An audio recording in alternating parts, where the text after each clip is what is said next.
Salut, c'est Trado, content de vous retrouver pour la mise à jour des zones d'accumulation rationnelle pour l'or et pour l'argent. On commence par les actualités que j'ai trouvées pour vous et peut-être que vous en avez entendu parler. Ça y est, l'énigme de la chouette a été résolue. C'est un jeu, une sorte de chasse au trésor qui date des années 90. On cherchait la réponse à des énigmes et premier lot, le trésor en question, eh bien une chouette d'or, d'argent et de diamants dont la valeur actualisée et actuelle, hein, puisqu'on a bénéficié quand même d'un coup de pouce de la chance, mais maintenant c'est 2 millions d'euros. Et ça a été trouvé, ça faisait plus de 30 ans que c'était en jeu. Et ce qui est intéressant justement, c'est que voilà, en 1999, ça valait 150 000 et maintenant ça vaut 2 millions. Et ça vous montre à quoi sert l'or. Ça sert à préserver le pouvoir d'achat et l'épargne dans le temps. Vous pouvez en savoir davantage en lisant cet article sur l'or et l'argent, lien en dessous de la vidéo. Deuxième article que j'ai trouvé pour vous, très intéressant également, c'est la Pologne qui sort du bois. Enfin, ça fait un petit moment qu'on la voit venir avec ses grands sabots, mais ça y est, la Pologne annonce clairement le jeu, hein. C'est devenu un des plus gros possesseurs d'or avec l'objectif de mettre 20% de ses réserves de change en or avec actuellement, au moment où je parle, 420 tonnes d'or. C'est vrai que par rapport à la France ou par rapport à l'Italie, ça paraît pas grand-chose, mais la Pologne vient de loin et accélère très très vite, hein, dans son accumulation de métal précieux. Troisième article que j'ai trouvé pour vous, c'est le billet d'Eraeus, hein, que vous connaissez peut-être, j'en parle régulièrement. C'est les perspectives de court terme sur l'or, l'argent et les platinoïdes. Il ne faut pas le louper. Il y a beaucoup de choses qui sont bien documentées. Alors pour faire simple, le platine devrait augmenter, notamment à cause de l'activité chinoise.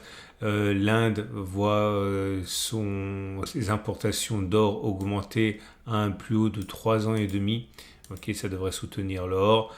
Les ventes de la maison d'émission d'argent, enfin c'est l'équivalent de la monnaie de Paris si vous voulez, hein, de Perth en Australie voit ses ventes d'argent, de lingots d'argent monter et l'offre de platine devrait normalement baisser cette année. Donc si la demande reste identique, normalement ça devrait être assez favorable aux platines. Bref, je vous invite à regarder tout ça avec les graphes qui vont avec. Ok. On va donc passer aux zones d'accumulation rationnelle. Avant ça, je vous rappelle que si vous voulez vous procurer de l'or et de l'argent et du platine, ben, vous pouvez le faire avec mon partenaire au coffre. Si vous allez sur mon site, vous paierez moins cher. Lien en dessous de la vidéo, vous cliquez sur la bannière et vous avez une prime réduite pour acheter de l'or, notamment cette Vera Valor ici avec une prime réduite, et puis vous pouvez poser des questions, prendre un rendez-vous téléphonique, etc. Tout est expliqué très clairement. On passe aux zones d'accumulation rationnelle pour l'or et pour l'argent. Et on passe donc aux zones d'accumulation rationnelle. Je vous rappelle, je l'ai expliqué dans la dernière vidéo, que j'ai adopté une stratégie maintenant plus agressive, étant donné que si les progressions en cours se pérennisent, on risque de ne pas consolider beaucoup. Donc j'ai réajusté les zones d'accumulation rationnelle en les rendant plus agressives. Et c'est justement la raison pour laquelle nous sommes déjà en zone d'accumulation rationnelle pour l'or libellé en euros. C'est 23,87, 23,54. Je précise que je vois de plus en plus d'articles disant que l'or est prêt pour une consolidation. Je ne dis pas que ça va arriver, je n'en sais absolument rien, mais il faut que vous sachiez que de plus en plus d'analyses considèrent que pour garantir la hausse future, il faudrait quand même faire une pause et à mettre en perspective par rapport à ce que je dis, hein. Zone d'accumulation rationnelle 23,87, 23,54 pour l'or libellé en euros. Tendance de fond haussière, tendance de long terme haussière, puisqu'on est au-dessus de la M50 et de la M200 qui monte. L'or libellé en dollars, c'est la même chose, mais on l'a pas encore touché, mais on consolide. Zone d'accumulation rationnelle 2600, 2545 dollars. Prochaine zone 22,89, 22,70, tendance de fond haussière, tendance de long terme haussière. L'argent. L'argent nous fait le plaisir de revenir sur une zone d'accumulation rationnelle aussi. C'est celle des 28-27 euros. La baisse depuis les plus hauts d'il y a 3 jours s'établit à 9%. Zone d'accumulation rationnelle 28-27 euros.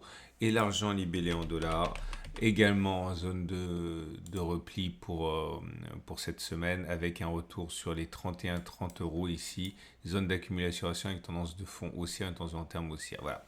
Je vous rappelle une dernière fois, si vous découvrez mon format, que cette année, et enfin plus précisément depuis que la hausse est devenue, on va dire, un peu vertigineuse, je considère qu'une stratégie qui pourrait vous convenir est d'alterner les zones d'accumulation rationnelle et la DCA, c'est-à-dire à intervalles fixes, ça peut être tous les mois, tous les 2 mois, tous les 3 mois, acheter à intervalles donnés réguliers, par exemple tous les premiers du mois ou tous les premiers des 2 mois, etc. Et conserver une partie pour faire de la zone d'accumulation rationnelle afin de profiter des replis, comme c'est le cas actuellement. Je vous donne rendez-vous samedi pour la mise à jour. Pensez à vous abonner pour ne pas louper cette mise à jour. Et format long, donc samedi.